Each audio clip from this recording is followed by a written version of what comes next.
Hi there everybody, Richard Fulmer here, and welcome to another Richard's Rock Rambles. So, we can have another look at a top trio, and this time around it's going to be a band from Wales, went by the name of Budgie. I suppose of all the names you could choose for your band, Budgie's as good as anything else. Not quite sure what the story is there, but in any case, a great band. If you're into the sort of proto-metal sound of the early 70s, they could get pretty heavy.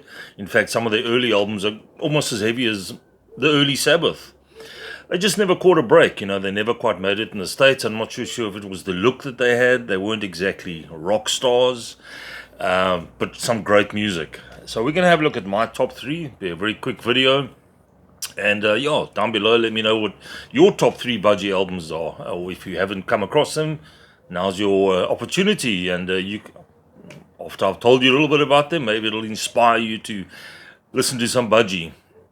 So the first one we're going to check out is an album called Bandolier. I just love these covers. A Budgie on top of a horse. There we go. Not too sure if that's a Roger Dean cover. Let's just see if I can see art direction. No, it's somebody called John Page. Needless to say, really cool cover. And the songs on here are excellent. So let's just see. This came out in 1975, I think this was. And this is quite a cool. This is a picture compact disc. Got this many years ago. There's a booklet that doesn't say very much.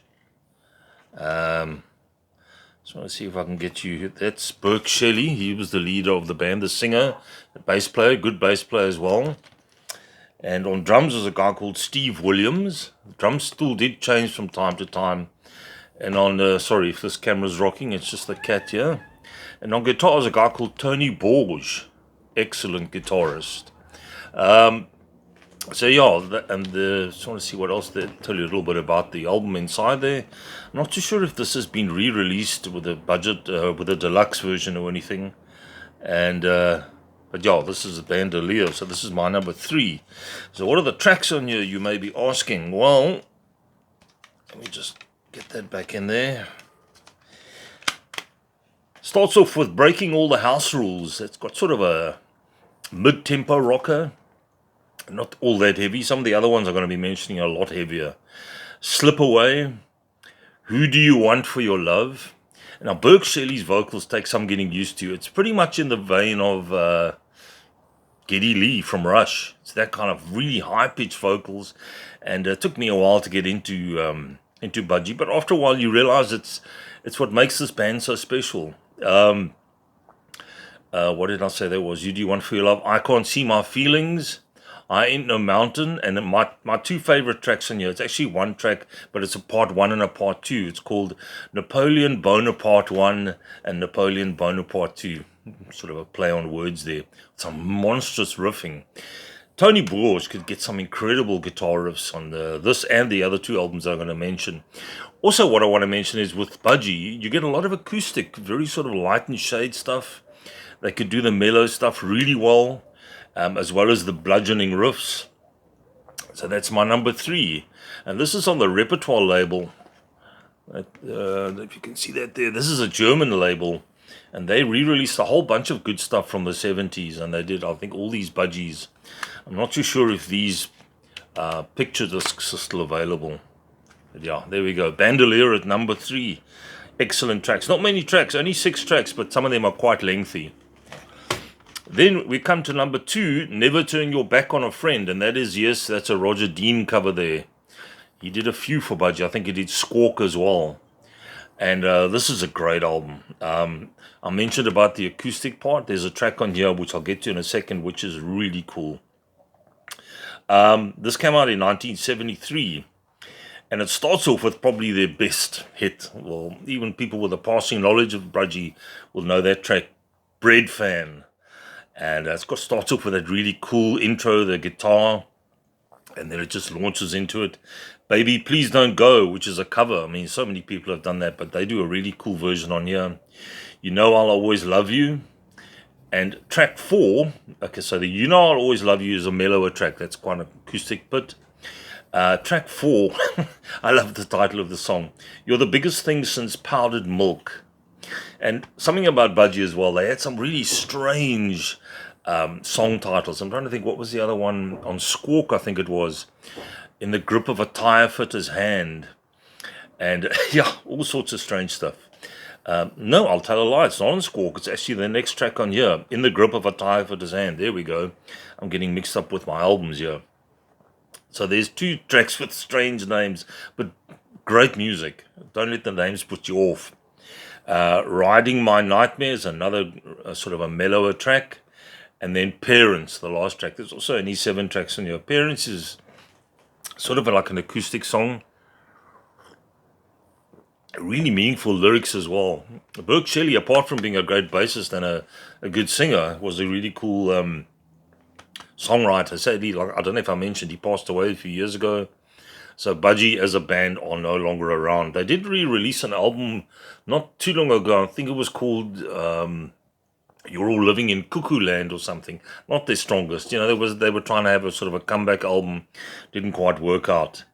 But this is an excellent album. Never Turn Your Back on a Friend with the Roger Dean cover. This is not a picture disc one, but there's some cool pictures of the band. And this was a different lineup. Burke Shelley, bass and vocals, as per usual. Tony Borge, lead guitar, acoustic guitar and vocal. And Ray Phillips on drums. Whereas the previous drummer that I showed you was Steve Williams. So Ray Phillips, I think, was the earlier drummer. That's him there behind the kit. Pretty small kit as well. Tony Borge. And there's Burke Shelley with a star shirt on. Very popular in those days. I think David Coverdale had a shirt like that as well. And there's some small shots of the band over there.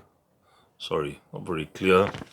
And there's some lyrics to those really strange songs. So that's my number 2. So then coming in at number 1 for me as far as Budgie goes, and this has been my number 1 Budgie for many years, simply because of the first 2 tracks on here in particular. The riffs are just in your face. I mean, this is as good as anything that Master of Reality from Sabbath has got, or Paranoid's got. Any of those early 70s albums from Sabbath? This is just as good. This is another Roger Dean cover, and this one is called In for the Kill. And in fact, there's a track on here called Crash Course in Brain Surgery, the second track, which is a brutal track, also covered by Metallica on their Garage Days Incorporated or Revisited album, one of the two. They're big fans of Budgies. And here you got Burke Shelley, bass, guitar, vocals, Pete Boot on drums, different drummer again. So the drums still did change quite a bit, but Tony Borge is still here on lead guitar. And this came out in 74. So they were quite prolific. 1 year album tour. You know how it was done in the 70s. So like I mentioned, the first 2 tracks, In for the Kill, the title track. The bass lines on here are so... They're kind of messy, muddy bass sound, but it works. It's like really grungy, in your face. That's why I mentioned they were sort of that proto-metal sound. Then it goes into Crash Course from in Brain Surgery, the one that Metallica covered, another brutal track. Wondering What Everybody Knows, or Everyone Knows. That's a mellow track. Beautiful lyrics. Great singing from Burke Shelley. I just like the way they mix it up, you know, the heavy and then the light. So it's not just always in your face. They sort of pace it out. Then there's a track called Zoom Club, which is quite a lengthy track. Almost progressive rock in a way, that track. Really cool. That finishes off side 1. Side 2, Hammer and Tongs, another heavy track.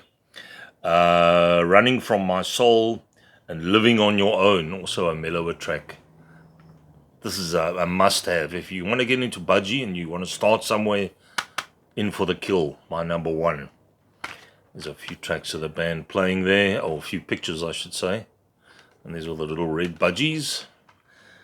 And that's another picture disc. I was quite lucky. I picked up a few of these. Can't remember where I got them from. Way back in the mists of time. But yeah, I was quite chuffed to get that. This booklet doesn't say very much, which is why I think these have been reissued again. It's pretty much the same as the cover. So there we go. Budgie's top 3, my top trio of Budgie.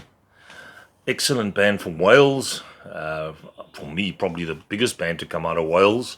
Not too many great rock bands come out of that part of the world. But they definitely made a, like I said, they never quite cracked the States. I'm not too sure if it was because of the image or if it was the style of music, although at that stage, I mean, that kind of rock was going down a storm in the States. I think it probably had to do with management and looks and all the rest of it. So before this cat totally destroys the video, I'm going to say goodbye. Next time around, we're going to leave the top trios. I'll get back to it at a later stage, but we're going to look at my favorite instrumental albums for the next bunch of videos.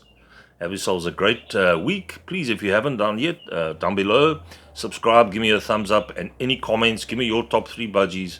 It'd be great to hear from you. Take it easy, guys. I'll catch you soon. Bye-bye.